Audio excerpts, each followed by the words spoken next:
Just a reminder before today's programme that if you haven't seen the last Doctor Who review, you can definitely check that out here on the channel, which is a review of Series 12, Episode 8, The Haunting of Villa Diodati.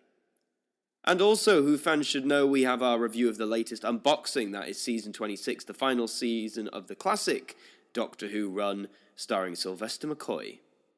And now, here on AMTV, it's time for the latest Doctor Who review, taking a look at Episode 9, Ascension of the Cybermen.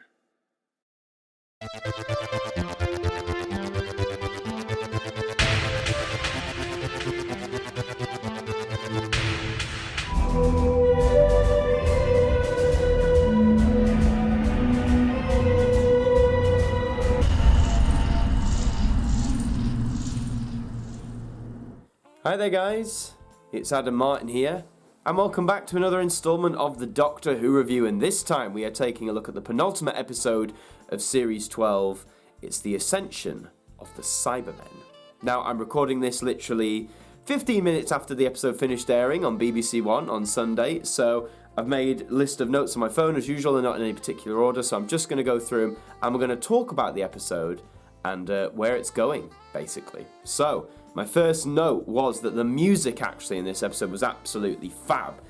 Sego Nakanola, the new resident composer, I think did a cracking job, and in particular, the theme I loved the most was the theme for the Lone Cyberman, or Ashad I guess is his name. Just when he first appeared in this episode, the music was great, and every time he appeared it was fantastic. I know fans are saying, oh, can't we have a throwback to the Marigold Cyberman theme? But the thing is, guys, like, Marigold's not the resident composer anymore, so it's only fair that Mr. Akinola wanted to create his own stuff, and I think he did a really good job, so big points on music.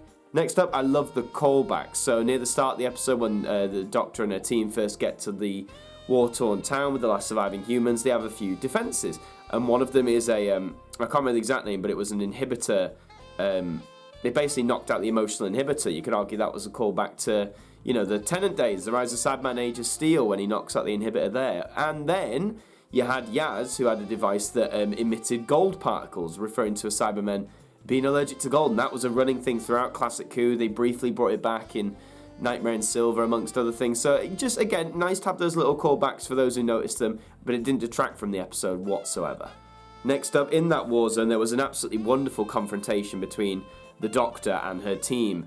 That moment, I guess, when she realises that she has been quite reckless with them, you know, they're just humans, that she's dragged into a cyber war zone. That's, you know, a place she doesn't want to be. It's sort of built on what I said last week from the Haunting of Villa Diodati. It's like she wants to fight the Cyberman on her own. She knows how deadly they are, and she's been reckless bringing these guys along, and her telling them to follow the humans.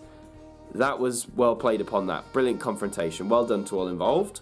I did feel this one took a lot of time to build in the 50 minutes, but then I also compare it to Spyfall Part 1 at the very beginning of this season. It seems like in these two parters, they're trying to do a lot in Part 2, and Part 1s are mainly served just for the build, which on one hand, that's completely fair enough. So this one was just building and building and building, with lots of strong moments, but I definitely think we're going to have an explosion of things to learn in Part 2, and I believe Part 2 is an hour instead of 50 minutes, so hopefully they'll have the time to flesh it out as well and not rush it. So one of the big running themes throughout this episode was the Brendan story. So after the title sequence, we learn about this baby who was found in Ireland, and he's raised, he becomes a police officer, but some strange things happen. Obviously, the first few times when he's growing up, I was like, how does this feed into it, you know, the overall story? The first clue we get is when Brendan is shot off a cliff by a thief and survives. Now, I'm going to be honest with you guys, when he came back to life and breathed himself back to life, I thought we were dealing with Captain Jack. Because, of course, we saw him earlier, and even the way he revived, like the gasp he did, was very similar to how Captain Jack would do it. So that was my first thought there. I'm not too sure now. I mean, you could say, well, how is that Jack when he didn't become immortal until, you know, Rose met him in his however old he was? But, of course, Rose had control of the time vortex. It could have affected his whole time stream, etc., etc. But who actually knows? And the second thing I found was, you know, when he gets older, he's retired as a police officer in old age, but yet his commanding officer and his father are still there, the same age, and then they electrocute him and erase his memory.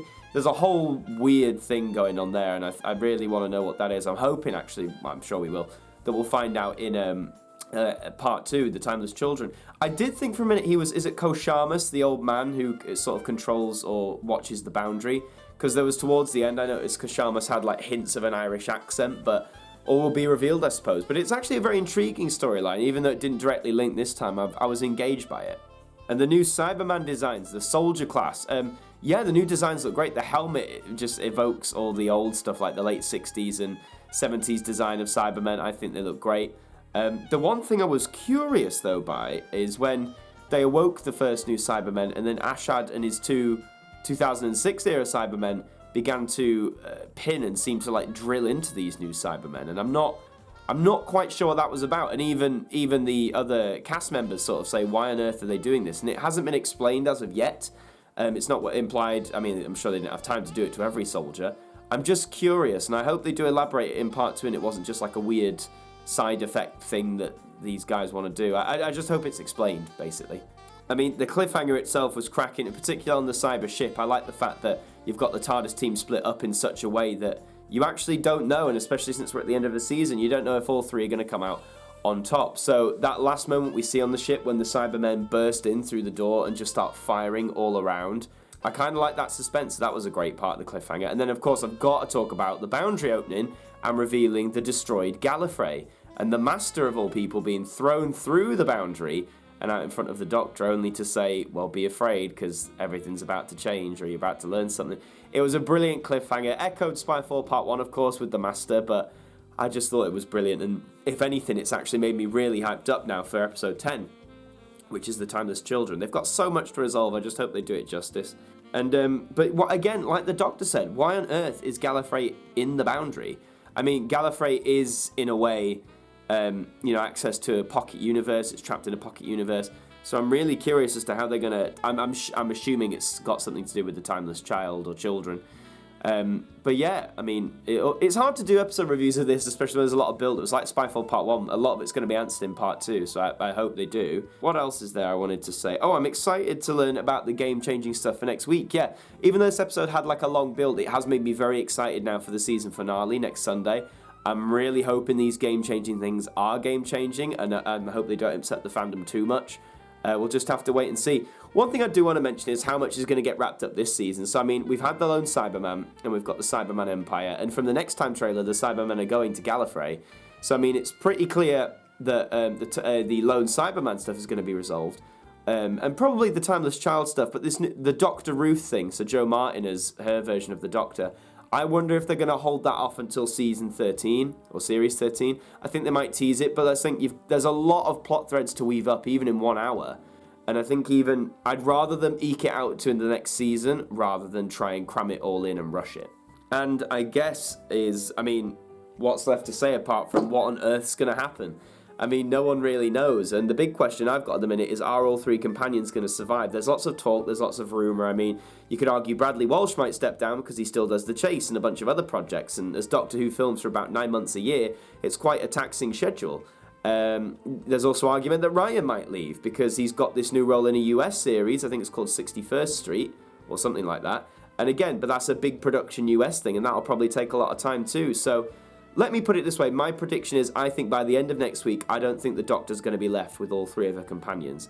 Whether or not she'll be left with any of them, who knows? But I think if this is going to leave us as wrung out and needing a drink, as Chris Chibnall and the production team are saying, there are going to be some big consequences to come in next Sunday's episode. But that is my reaction and review to Ascension of the Cybermen. Let me know in the comments of what you thought. Are you excited now for the final episode, The Timeless Children? Was this the right build-up you needed? Did you enjoy it? Did you not? Let me know in the comments down below. Leave a like on this video and also subscribe to the channel if you are brand new. We're racing towards 7,000 subscribers. I think we're about 350 away at the time of this recording, so let's get there. And until the next one, I will see you guys next time. Well, that does bring us to a close this evening on AMTV. We do hope you enjoyed the programme, and please do keep your eyes open for brand new content that will be coming to you soon. Until then, have a very good week, and we hope that you join us again soon. Good night.